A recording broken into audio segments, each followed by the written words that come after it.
When you have hair loss, it can be such a scary and deceivingly lonely place. But you know what? You're not alone. You are here with me. Welcome to the Alternative Hair Alchemist podcast. Hi, I'm Debra. I am a certified alternative hair specialist, a wig boutique owner, and wig wearer myself due to alopecia. And this is my Tell It Like It Is take on all things alternative hair. I also happen to be a certified confidence coach, so I'm going to be sprinkling in some mindset hacks for good measure. So take a deep breath, sit back and relax, and listen to my favorite ways and my best advice on how I help others and help myself to rock that alternative hair. We're going to drop that shame and stigma. What is that about anyway? Now, let's do this.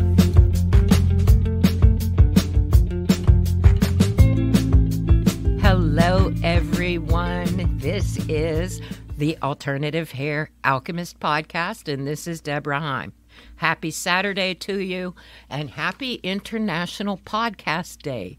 I just found out that today is International Podcast Day, although I'm kind of skeptical over national, international, this day and that, because I think people just come up with reasons. But hey, any reason to talk about it is good. And I have loved having this podcast. I have an international audience, which just blows me away. And the whole purpose of this podcast is to supply you with a little bit of knowledge, but more so to help with the anxiety. Because trust me, nobody has anxiety like me. And a large part of alternative hair is working through your fears. And that is something that I can help you with. Sometimes it takes more than one session, but I talk about it. I get you to have the ahas, to discover the reason why you're holding yourself back. But there's also a little bit of energetic component to what I do. So that's what I do. And if you need help with any of your fears, because you know what? So many people are letting fear hold them back. You know where to find me. So I wanted to talk about today why the wig will look different than the picture when you get it home. And I'm choosing my words carefully here. It is going to look different, not necessarily worse. And I will tell you why I say that when I wrap it up. First and biggest reason, the size of the wig. It is going to be different. Your head is almost always guaranteed to be at least slightly different from the model in the picture. So when you put a wig on different sized heads, it's going to make the hair be distributed slightly different on everybody's head. Depends on the size of your head. That is why trying on is so important, because when you get down to it and you have a few choices, you can choose not only what fits your head right, but what looks best on your head. Now, I say different because it doesn't necessarily look worse. People, when you look in the mirror and you have an expectation in your mind and it is not 100% to the expectation that you have, it may just take you a few minutes to get accustomed to the new look. So it will look different, but it doesn't necessarily mean it looks worse. Second biggest reason, and this is kind of two parts, they use pretty artful photography. Okay, they are going to take pictures of the angle that it's going to look best at. And really, there's no trickery here. Anybody that posts their best picture because you want people to see you in your best light, you've got to kind of understand the wig makers want you to buy the wig. So sometimes the angle, especially on your classic cap constructions and things that are not so finely and realistically made as like a hand-tied part, they're going to angle that camera so you may not even think when you go to buy the wig that if a mono part is important to you. So the angle that they take the photo of. The next part of the artful photography is they are evoking a feeling. Like they're going to have a gorgeous model, they're going to have an outfit that goes with it. Again, when you that's what advertising does. When you look at a picture, they're going to try and get you to feel like it's going to be you when you're in the picture. Now, however, some of the scam sites, you're not even getting the wig that's in the picture. But keep in mind that part of advertising when you're putting up pictures is to evoke a feeling.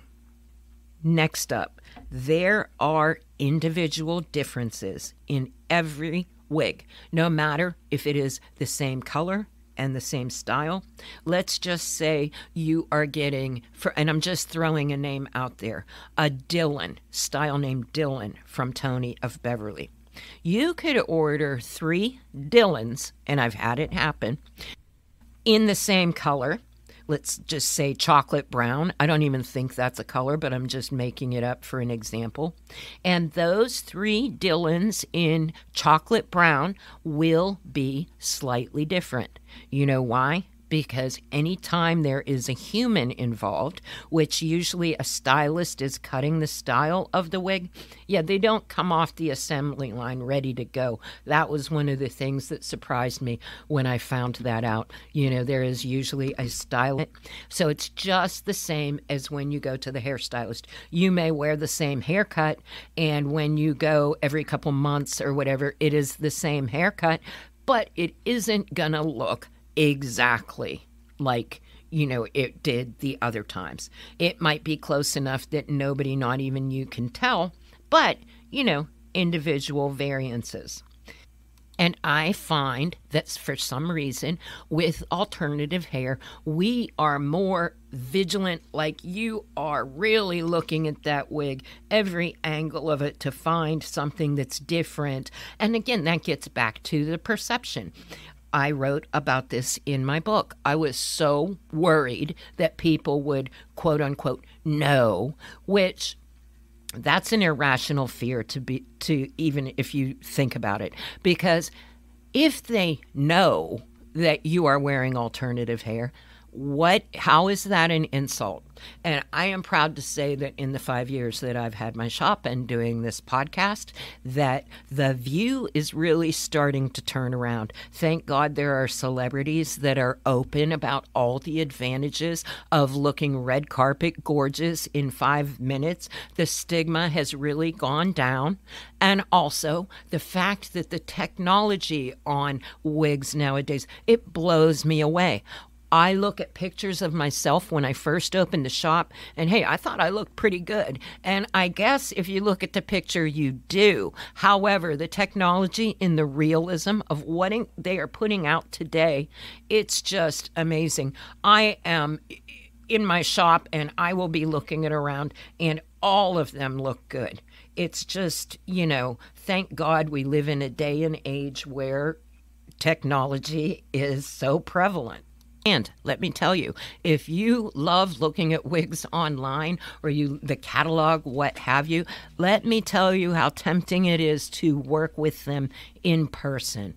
I'll tell you, it's just, I love them. I'm totally addicted. There is nothing wrong with enjoying your alternative hair. And you know what? You deserve it. You do. Self-care is the thing that women put last on their list, and you need to enjoy yourself. You need to look in the mirror and love how you look. And I've talked about this in another episode, how just the freedom from not worrying about how you look in the mirror it has ripple effects through your life. And the point I wanted to make about individual variances, where you will see that the most is generally in the length. Most wigs, same style, same color, should be within, a centimeter the same. But I have had clients that will scrupularize the difference to see which one is longer or what have you. But again, individual variances. 3 wigs in the same style, in the same color, may look different. And like I said, different, not necessarily worse.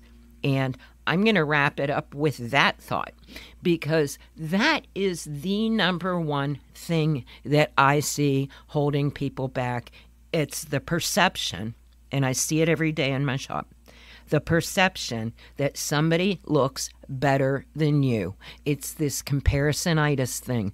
I hear from almost every client, but it looks good on you type of thing. When, and I am a very honest person, I will put a wig on a person. It will look smashingly gorgeous, yet there's still some doubt. And you can't let that doubt stop you, especially if somebody like me that does this as a professional. Like, I know you can't trust every wig professional. I know that myself firsthand.